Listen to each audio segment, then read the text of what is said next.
And now we are inviting our very good friend from Sweden, Emelie Rodin, and her presentation will be about as players and multiplayer games collide questions of rule designs. So, Emelie, the stage is yours. Thank you. Hi. I'm going to start with a really bad board game pun. I didn't test run this either. So I have no idea how long this is, so I'm just going to start and we'll end it whenever we end up. So,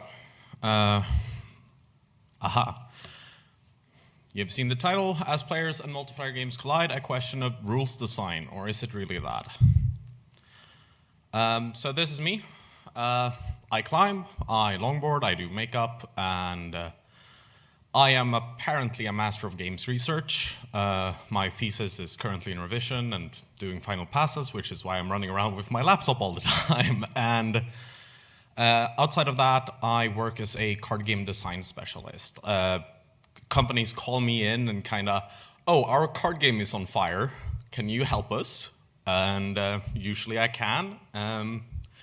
I founded BetterBuilt Studio, which is my consultancy and card game company, way back in 2018. And we published State of Wonder, which has done 2 expansions and have been working on a digital variant for the last 3 years. It's going slowly, and I work here alone. So it's me, myself, and I. So, a question of rule design. This talk is going to be more a post-mortem of my master's thesis and all the thoughts. I kind of collect all of the thoughts from this. And it's a breakdown of my findings on how we as players, and not as designers, build rules in the multiplayer games that we play. Whenever we sit down to play any board game with other people, we build specific rules for them. But we also kind of do this in digital games. So there's going to be a section in digital games on this as well. A lot of it is based on Salen and Zimmerman's Rules of Play. It's a really good book. They have a section on intangible rules. It's about 2 paragraphs. And my master's thesis was done to kind of try to widen the intangible rules part of that book. So, take it for what it is. It's a master study, some interesting implications. I have not done a huge scientific breakthrough. There is some really cool, thought-provoking things in this, and something to keep with you for when you go out and work on your board games in the future, or whatever you're going to do. And the more common that lifestyle games and large multiplayer games becomes, this is going to become more and more important as we move forward. For those that don't know, lifestyle games are the games that we play all the time. It's the 6 hours a day game. It's the Apex Legends, Fortnite, Roblox, Minecraft, Magic the Gathering kind of games that are so big that you have to spend all of your time to even be in that space. Throughout this presentation, I will talk a lot about the games that have these components, or that have been redesigned for these components and for social rules in games. There's a lot of board games, a lot of digital games, World of Warcraft, MMOs, yada yada. So let's identify a couple of different multiplayer games before we go anywhere further, so we know exactly what we're talking about. And we're going to look at their rules, and not only the game rules, but the rules around the rules. So let's look at chess. Very easy. It's a one-on-one, heads-up, semi-abstract strategy game.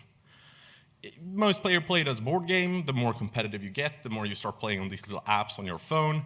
And it's played over coffee at your local bar, or competitively by grandmasters all over the world. There was also a big TV series on this called The Queen's Gambit that explains why competitive chess is interesting. So we start with the hard rules in chess. The game is played on an 8x8 tiled square board. Pieces can only move in a certain way depending on what piece they are. Pawns can only move 1 step forward, or 2 if they haven't moved yet, etc., etc. And you win the game by putting your opponent's king in checkmate, meaning they can't move and is threatened by one of your pieces. So, then we look at tournament rules, because already we're differentiating from normal chess and tournament chess. So in tournament chess, the game is played with a chess clock, because we needed to put a time frame on how long a chess game can be. And that was just because we want the players to have the same amount of time while they were playing. If you have 25 minutes, the other players also allow 25 minutes. And touching a piece means that you're going to move that piece. And then social rules in chess, and I know that some of you have probably invoked these over a game of chess sometime. I won't let you take 10 minutes to make each move. Or, I need to catch a bus in 2 hours, so we have to be done by then. Or, we are not playing with en passant, right? And en passant is a very weird rule that very few people play with. Let's move forward. Monopoly. Monopoly is a 2 to 4 player territory control and resource management game. A lot of people call it the worst board game ever, and it's usually played with family after dinner, or at family events, or at like släktträffar, Swedish for those people who know it. And there are some hard rules of Monopoly. Players can only build houses if they own a Monopoly. It's a standard hard rule. Monopoly is so big that these don't really count. And then players roll 2 6-sided dice, and then move their player avatar, the indicated number, clockwise on the game board. That are rules that most players play by. Then there's a lot of these. A lot of larger communities that have accepted that we're gonna play this way. And when you tax money, you put it in free parking. If you land on free parking, take the money on it. Players can build houses, even if the house tokens have ran out. Or you can sell community chests and chance cards to others, excluding, the one card that specifically says you can do this. Then there's the social rules, and there's an overlap here as well, and there's a lot of them. When little sibling gets angry, the game ends. We're done there. And look, I'll give you some money so we can keep playing, and then you're playing Monopoly for 4 hours, right? So, then we have Magic the Gathering, which is a 1+ multiplayer game universe, which means it's a game with games inside of it. The biggest format right now is Commander, which is a full-player, free-for-all game. And it can be played both online, on several different platforms, or at your local game store, or at your kitchen table. So it's everywhere, and you can play this in a lot of different ways. So, hard rules in Magic the Gathering. I don't know. There's way too many of them. And let's just try to establish something here. We have cards cost mana to play. They can cost 0. After I wrote this, I realized this is wrong. This is not how Magic works, because there's an actual change to this. But overall, that's what counts. And then you have when a player reaches 0 or less life, or a card states that a player loses the game, that player loses the game. And when a player is the only player who hasn't lost the game yet, or plays a card that states that they won the game, they win the game. This is also not true for one-player Magic. But then you have community rules. These are the more established things, like we're gonna sit down and we're gonna play Modern. We establish before we play that we're gonna play Modern. And that, with just saying that, me and another Magic player can fundamentally understand what game we're gonna play. Or tournament rules. We're gonna play a 4-round Swiss format, and that's what we're doing. And then that's followed by a top 4 to determine the winner. Magic players know this by heart, especially tournament players. They will see this and be like, oh, that's exactly the tournament style that I'm gonna go to and play, and I understand this. Someone who has never played Magic the Gathering in their life is probably very confused by now. And then Rule 0. We will talk about this. It's an entire section of this thing. But it's here. Social rules of Magic the Gathering. Let's not play with sideboards. You get time for a best of 5. I need to grind this matchup. Can I use this unhinged commander for my commander deck? Silver border cards, like Griselda the Monster Masher, is not legal cards, which is another thing. So if I want to play Griselda, I have to ask my opponent to play it. More Rule 0. This is basically what Rule 0 is. And then World of Warcraft. It's a digital fantasy massive multiplayer online role-playing game. And it can be played solo in small 2 to 5 player groups and even larger 10 to 40 people groups to complete raids. There are currently 3 different versions of World of Warcraft you can play at the same time with different people. All of their logos are on the screen.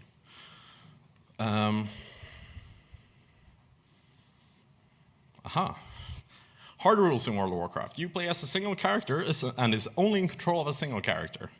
That character has health and can use abilities based on its class.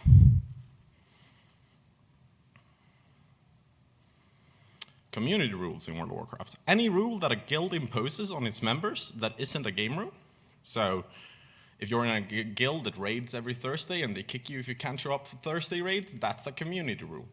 Any rule that the community creates as gatekeeping to participate. Example, bring your world buffs. This is my personal World of Warcraft guild when we were playing the Burning Crusade. I had a lot of social power in this guild because I was the raid leader. So I could skip these rules. I didn't show up with world buffs for a while. I was a really cheesy bad player and I broke these rules and there was a lot of issues with this. And then there's social rules in World of Warcraft. You must have item level 433 to join our pickup group. And if you don't have that, you can't go. Or let's create a character that we delete when it dies. Or any other of the many, many challenges that players have made over the years for this. Or let's duel. But potions are allowed because there's an entire subset of community rules around duels. So the tragedy of the commons, but World of Warcraft. So in World of Warcraft Classic, there was a concept of world buffs. There's like 7, 8 of them. And they're extremely powerful. A character that carries all of these are about 8 times more powerful than a non-world buffed character. That led to players finishing most of the game without anything being hard ever, but they set up other goals. So you have varying means to attaining these, but they include challenge runs, long quest chains, killing a lair raid, finishing a regular raid, or finding limited long cooldown items in the open world. Most of them are also time restricted. So the 2 strongest ones, you can also only be turned in once per max level character, which creates a artificial scarcity in this economy system. But each character in the area where this buff happens receives the buff, so it became a commodity for people to sell these. As mentioned, several interesting community rules. People were offering to buy these because everyone needed them to raid because they needed world buffs for raids. And yeah, you were often required to use these. Your guilds would impose to you that if you don't bring world buffs, we're going to replace you with someone who brings them. And due to their insane power spike, this was just made easier. And then after a while, even pickup groups, like, I'm looking for a group to Molten Core. I want to go and do Molten Core. Bring 7 world buffs that takes 4 hours to collect if you want to go. No buffers need not apply culture happened. If you were a no buffer, which was what I was at the end of the expansion, you could practically not play the game because there was no game for you to play. And due to how they worked, people logged in for buff timers. You can see the picture of all the people in Orgrimmar. And then they logged out because their buff timers would run if they were logged in, so they stopped playing.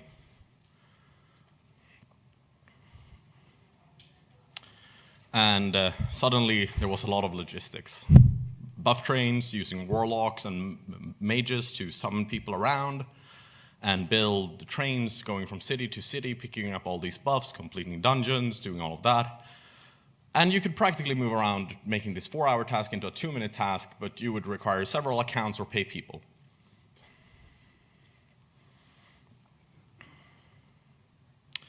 And yeah, guild sets up these logistics chains with alts or to save their guild money, or you leveled an alt up while you were logged out, and that was pretty easy. It led to a very good economy. But it also led to this. I should level an alt, so I have something to play when buff logged. I may as well raid on the alt now that it's level 60. I'm just gonna get the world buffs. And I should level an alt now that my alt is also world buff and logged out. It was a very fun time. So one set of these world buffs led to another interesting situation. It was in a dungeon called Dire Maul North, and it was 3 world buffs in this one dungeon. And you had to clear it to get these world buffs. This usually required 5 players. Hunters, a class in World of Warcraft, could on the other hand complete Dire Maul North by themselves. This would allow them to clear Dire Maul North and sell the ID of that dungeon, the server ID. And they could gain like several hours of gold from other players from this in 2 hours. And yeah, the collection times went down. One of my friends collected all the buffs in 58 seconds. He was trying to like actively push how fast he could collect them. But it also required like 40 people to make that happen. And it also now started involving non-raiders, the hunters that solo farmed Dire Maul North. It also included all the mage players and all the warlock players to sacrifice their time and offer up their services for a couple of gold. So due to how these world buffs worked, players built the entire community in the game around them, with logistic players setting up easy access travel, and you just had to get these buffs, because raiding was the only thing that was left at the end of the game, except for working with buffs. And no buffers need not apply. It was one of the most shameful things that you could do was, oh, I'm gonna show up for raid without world buffs, and then 10 people in your guild would come up and be like, yo, you should really bring world buffs today. We're gonna try to push that boss, or we're gonna try to do that thing. And yeah. You didn't even need these buffs. Like, most of the raids were doable without buffs. They took a bit more time, and everything was pretty like well balanced around not having the buffs, but people brought them for everything. And things that took 4 hours to clear could take 20 minutes to clear. And it made them a lot easier, which allowed for pickup raids to just say, we take all the buff people, and they are gonna run through this thing. And if anyone makes a mistake, we just have enough stats to go through it. And yeah, I pretty much got through this, so I'm just gonna skip that. And so players adopted this into their game, and now this was the game. This was not designed by the game designers. Even the game designers have said in an interview that we designed world buffs to be a cool one-off thing that you could get for your character, like a quest reward at level 50 or anything like that. And then it became the game. And that was where I started out with all of this. And I was definitely a spoiled sport. I sat down and said, I'm not gonna world buff. And that was my attitude towards the game. And then I should have changed game, because the game had changed. The game wasn't about whatever I thought it was about. It was about bringing world buffs to raids and feeding the economy, and that was the game.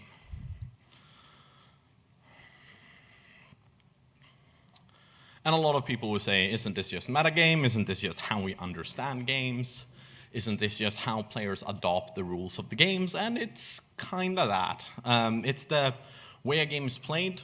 So if you have a laner in each lane in League of Legends with a support and a jungler to assist them, or you have a deck in Magic the Gathering is the best at 60 cards or whatever the format allows. Or these cards are better in our specific meta. And groups in World of Warcraft have a tank, 3 DPS, and a healer. One of these don't belong in here. But like dungeon groups in World of Warcraft is a social rule. There's nothing forcing you to bring a tank, a healer, and 3 DPS.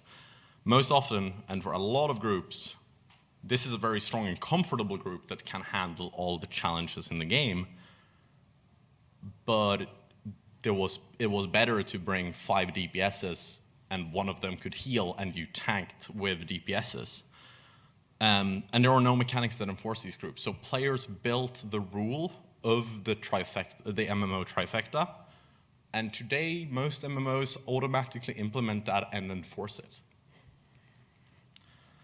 And yeah, warriors could basically, 5 warriors with healing potions could solo most dungeons in World of Warcraft Classic.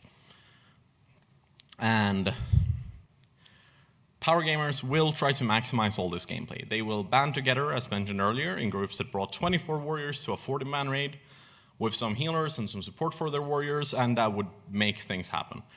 Saffron, a massive frost dragon, the hardest boss in World of Warcraft Classic, that was a 4 to 7 minute encounter, was killed in 21 seconds by just people adapting these word buffs. And that led to everyone trying to adopt this and playing with these and trying to do this. And that turned out to be problematic because everyone can't play through an entire 15-boss dungeon and have the world buffs by the end of it, because you lose them when you die. So they changed the meta. Warrior raids was extremely common. Warrior gameplay was extremely common, so you weren't even safe if you weren't playing a class that could support warriors. But there were some guilds that were like, but we already have these people, and they've played with us for 2 years, so we're just gonna use the people we have. Because the social cost of kicking people because they're playing the wrong class is not really something you do. So, team and group compositions became just who was available, but also who would bring buffs, which is kind of a contradiction. Like, we're not gonna play at the top level, but we're also gonna make everyone bring buffs. So it's like this conflict of what was socially available and what was socially expected of people. And yeah, so the meta did not only form from the best players, but it formed from everyone that was there and played and in the server and yeah, a lot of the things. So I kind of ruined this by saying I won't bring world buffs to raids anymore. And this is where it becomes relevant to board games. When players do this in board games, the game kind of stops existing. And they expected everyone to do their part, including a social obligation of bringing world buffs, and I didn't, so I was the spoilsport. And how can we talk about this in board games? How is this relevant to board games? And as I mentioned, when someone stops playing by the rules of board games, the board game falls apart, even if that is just the social rule of the board game. Imagine playing chess at a tournament with a chess clock and your opponent going, no, I won't play with that. You're at a place where you're like, judge, can you disqualify my opponent? They are not playing with their chess clock.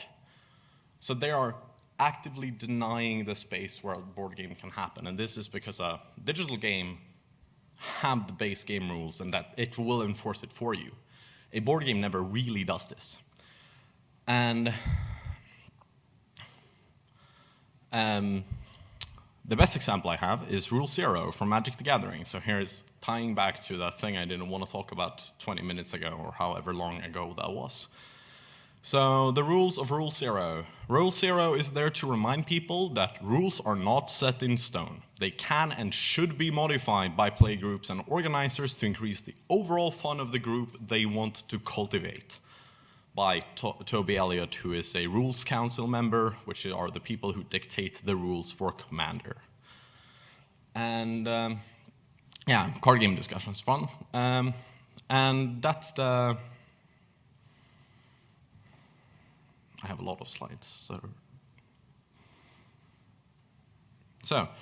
Rule 0 was supposed to let players play what they wanted to, while avoiding gameplay situations that they did not enjoy. And this was all fun in games, and it worked pretty well in the beginning, and then it deteriorated. And the problem with this is that you might enjoy something someone else does not enjoy, and the solution would be either to never play with that person again or not play with that person right now, or negotiate a way that you can play with each other. But social stigmatization can lead to different playstyles, which leads to problems. And players outright not wanting to play versus entire archetypes of decks was a very, very common occurrence. I will never play against stacks, someone says, or I will never play against counter-go or board wipe tribal. And if you're a player that like playing any of those archetypes, you are kinda in a situation where you just have to say, okay, so where do I play now? Especially in small communities. And the format itself, the hard rules of this format, is extremely high power level. It's filled with all of the strongest cards in Magic the Gathering's history. You can win on turn 2 with a 100-card singleton deck consistently in Commander if you really want to. And Rule 0 is supposed to hold back on these interactions, so if you don't want to play against 2-card win the game on turn 2, then you say that and sit down with someone else. But understanding this and the interpretation of power is subjective.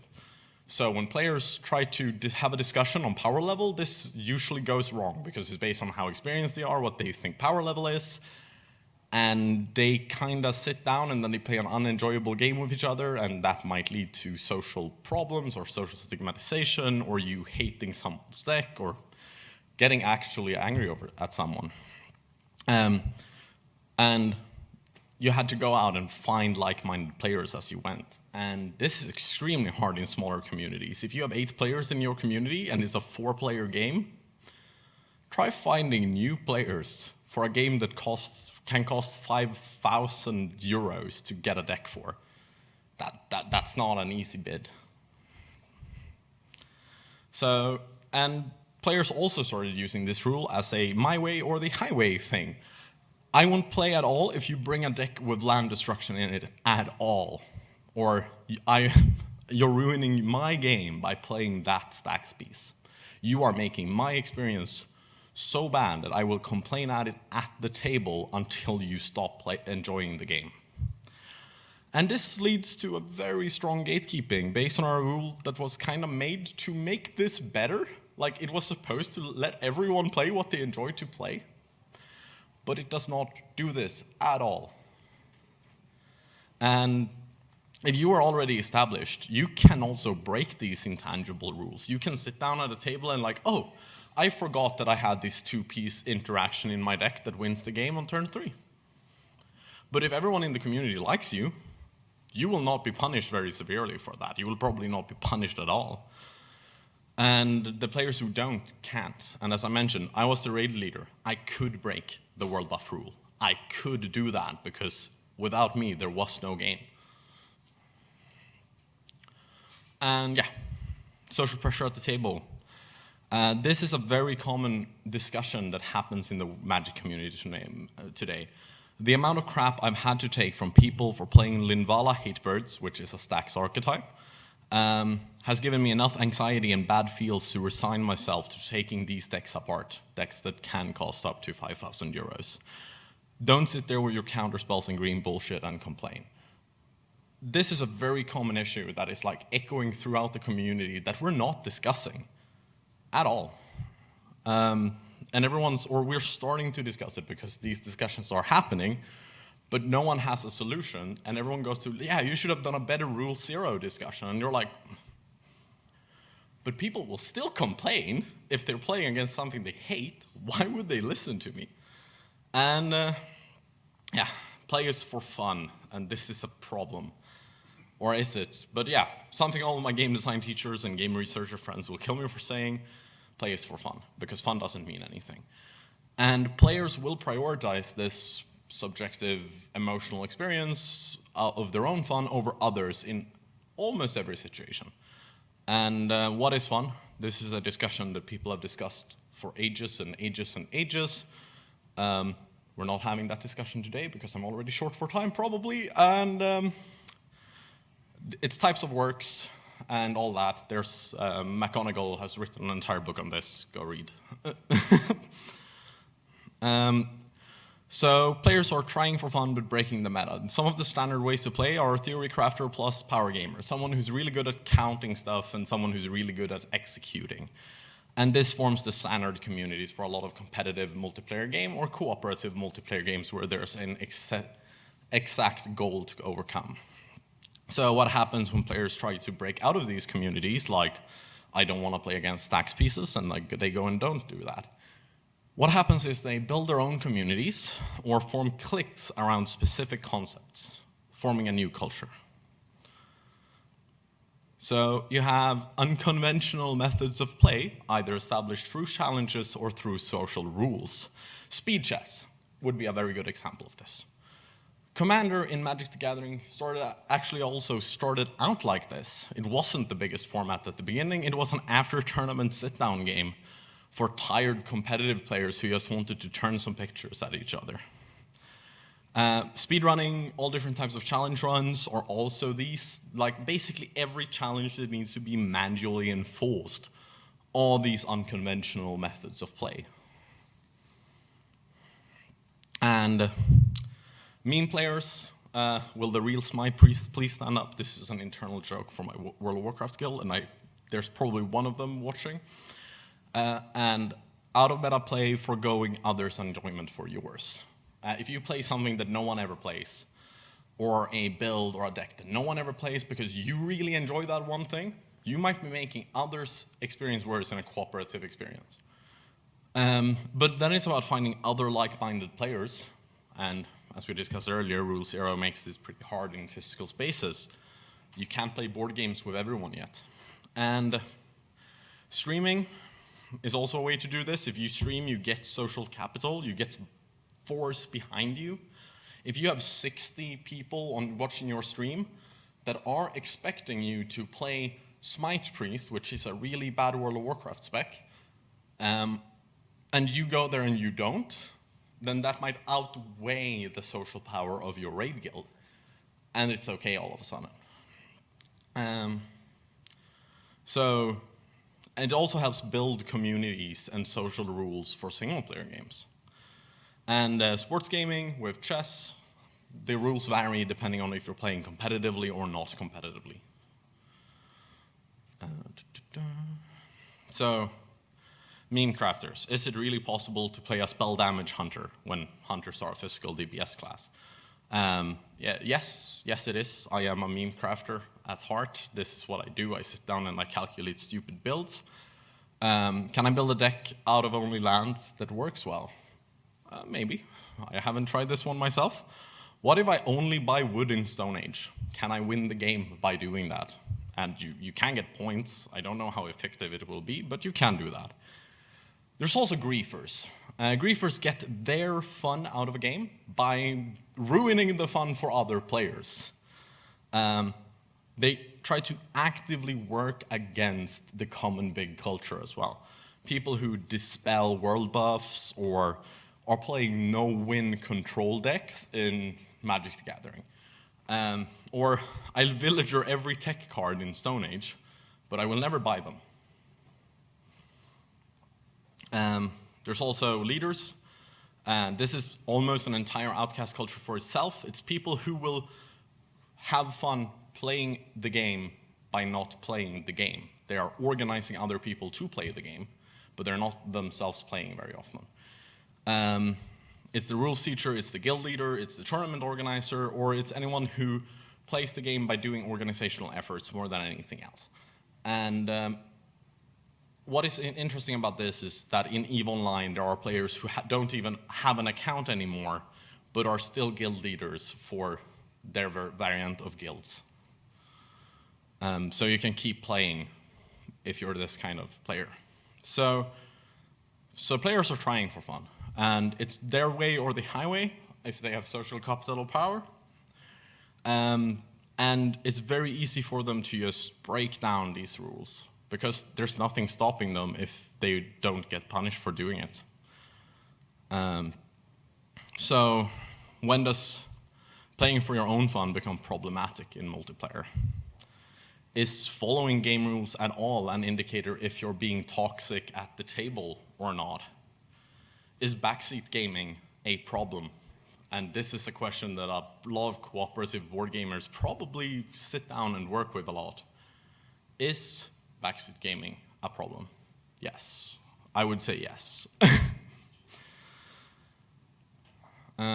So why have I told you all this? Can we design intangible rules? World of Warcraft Dungeons and 60-card rules in Magic are example of these. Yes, I would say we can. If we give enough tools to lead to these, we will get a prominent culture that does these. Can we design outcast culture? Maybe. I don't really have a lot of good answers. Can we design a game for these meme players, for the leadership roles, for the social rules, and for so many more in all of these games? And what about games with long lifetimes, which are most of these games I've been talking about? So if we design for these people, how will something might be strong and doable? You can kill Saffron in 21 seconds, but all types of players will not do that, but they will work to make that happen. The solo hunter player that sold world buffs every week to the players who killed Saffron in 21 seconds was part of that success.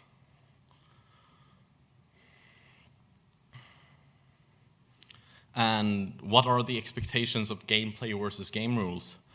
Is the best way the most fun way to play your game for the wide majority of your players? Is your core gameplay loop leading to good outcomes? And is that toxic or not? Is something that we should probably start asking ourselves a lot more when we design board games and social multiplayer games. And if we have several ways to play, if we have 10 classes, all of those should be engaging for probably a different subset of these different kinds of players. What if there was a World of Warcraft class that is good at organizing guilds? I don't know.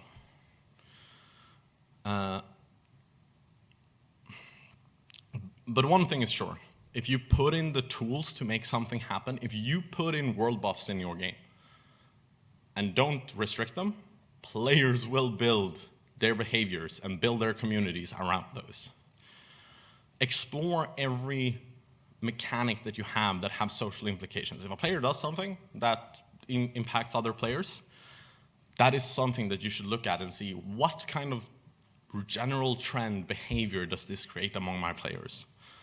And players will go a long way to be the most efficient at something. A lot of players, even those that say they just play for fun, if they play League of Legends and they're the worst in their play group, they will probably feel social pressure to get better no matter what, because they want to play with their social play group and don't be a burden to them. So if you want to design world buffs, I can't recommend it. Make sure you design them to function exactly how you want them to restrict the right kind of people, and what are the limitations and ramifications of them, and what are the extent you can use them to, where can you use them, and yeah. So make sure that you emphasize the right kind of fun of your particular game, that the best way to play is also the most fun way to play, because then you will have less outcast culture. Focus and make the engaging play patterns a strong one, and the dynamic between strong play patterns and engaging play patterns engage with each other. And is there a place for in your game for solo players, even in multiplayer games? People who design and tech deck builds, or World of Warcraft has hunters that sell world buffs. So these are some of the undesirable gameplay outcomes from game rules that we can end up with. And I would say that we don't want any of these in a game, but there are also several game-specific ones that I can't really talk about for your game. But gatekeeping, stigmatization, bullying, or best way to play is to just not play is things we want to avoid, especially in multiplayer. And there are many things to do, but decide on your outcomes so you know what you want from your rule sets and from the intangible rules that will come from those.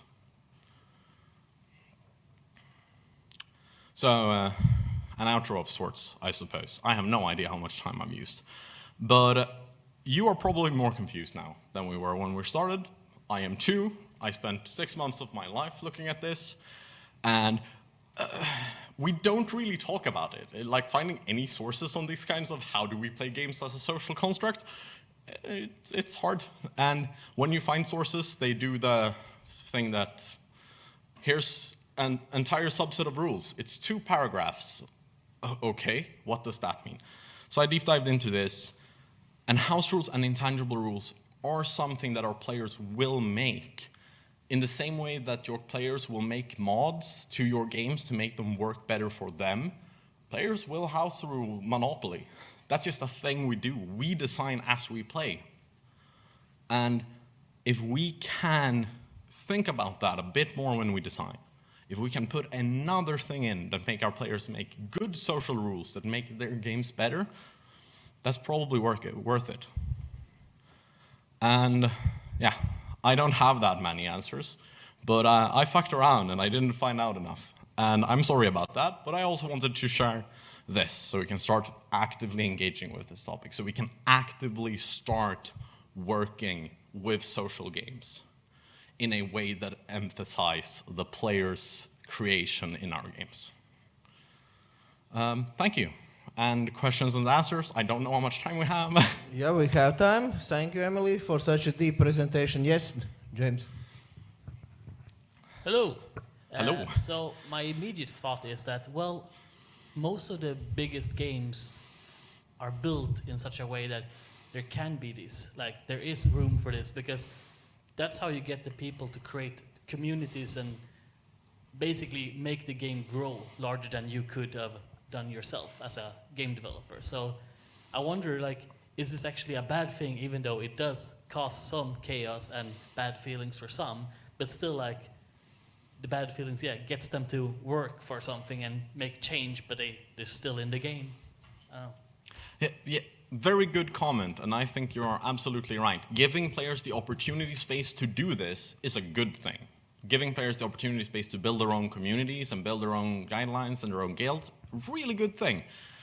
One of the problems is, and this is something people will argue me about, and that I can't argue about with, is that in World of Warcraft, the guild system that was originally implemented in World of Warcraft Classic is based on kind of fascist ways of how we govern stuff. There's one leader, they have some core keys to power, and no one else has power in that system.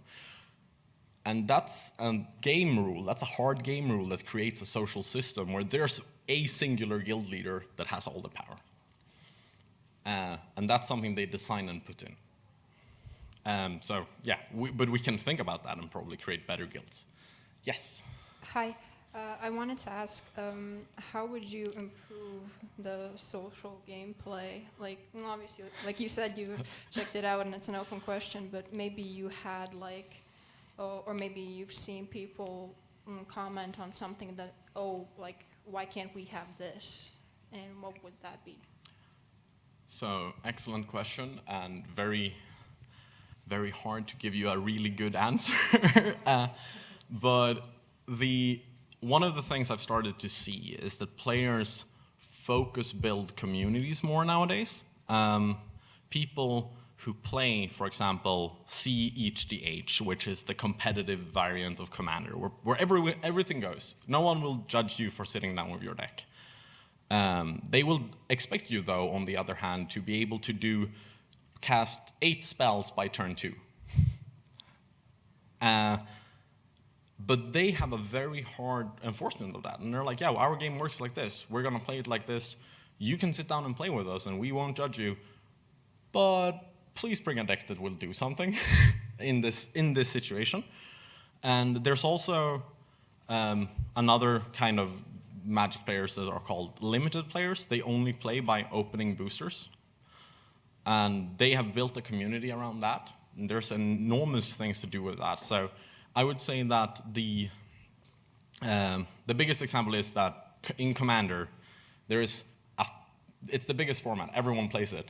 But outside of the CEHDH group, there is no community guidelines. There's nothing to control it. And everyone wants to play, oh, I want to play power level 5.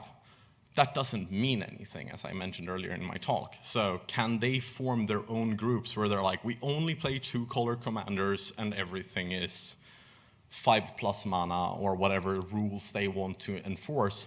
Go and do that. Build those rules. Build your own formats. And I think that is if you want to know more about that kind of thing, Patrick Prax released an article called Co-Creative Design in Multiplayer Games. And he discusses this thing, but from the perspective of mod makers in World of Warcraft. So we have some questions more. No questions? Everything was clear? Oh, okay. Yeah, hi. I want to ask about also the side of the creators of these games and developers. And I feel like, isn't it true that for them mainly the bottom line matters if the game sells and if it's popular? And since they are the ones who can influence changes in the game rules and how it's working, the mechanics, I think, isn't it in the end, doesn't all come down to them deciding if the game is working well and it's selling and it's popular, then no changes are needed, even if maybe some of them are exploits that are not initially meant to be. Yes, definitely. If the players create a community that works in a game that doesn't support it, I don't know exactly which word to use for that, but if they build a community that plays the game in a specific way that wasn't intended, that's probably a good thing for the game. The game allowed for that gameplay. And the players took that to heart, nurtured that, and made that theirs. In the ground control community, it's an old strategy game from 2000. Players play with no reinforcements most of the time and no air. That's like established community rules. But in the normal game, you have both reinforcement and air units. But everyone plays without them because it gives a better experience to these people. And I think that if you have that and you see these trends, then you can say, okay, why aren't they playing with air units? And should we remove air units, or should we make air units do something different? Or if you're playing, or why are they removing reinforcement? Is there a game mode that they have made that from our game that is more enjoyable than what we designed? Should we leverage that? Should we go into that and reinforce that? Should that be our primary culture? That is things you can discuss, and that is the answer, I would say. If you have the money to explore wherever your community is taking your game, that is a good thing. If you have the design power to look at the rules and see, oh, there's a new large thing here, why shouldn't you go into that and start using that? Because you know what your community wants. They even built rules to make that happen. And that's a pretty cool thing, I would say. If your game is doing that, that's great. Did that answer your question, kinda? Yeah, do we have some question? Yes. You said that there are these leaders that organize events. I don't know a lot about these games, but what came into my mind, maybe the leaders could like organize the games with saying, hey, there's this event, but you can only use this and this and this. You're not permitted to use like boosters or something like that. Would that be anything that could be possible? Yeah, yes, that's definitely something that's possible. And I would actually say that is probably a good first step to start giving the players the tools to arrange organized players for tournaments or play styles that aren't the standard thing, especially if your game is really big, like Magic or things like that. But if you have a really small game with a really tight-knit community, also giving those tools to the leaders and the people who bring players in is a really good thing. The ground control community fell apart after our leader organizer person, like we were 50 people playing. Unfortunately, he was struck by a car in 2014 and passed away. And that's just shattered the entire game community. We went from having 4 or 5 game rooms of this game from 2000 2 times a week to not having games. So that is how impactful leaders can be for your game. They can keep your entire game together. And that is extremely, extremely, like a powerful character, a powerful person in your community. Give them the tools to work your game and make the game the best it can be. Does it answer your question? Okay, thank you. Do we have other questions, please? No? Teemu, some questions from you? No, not this time? Okay. Thank you, Emelie, for very interesting and deep presentations. Thank you very much. Thank you.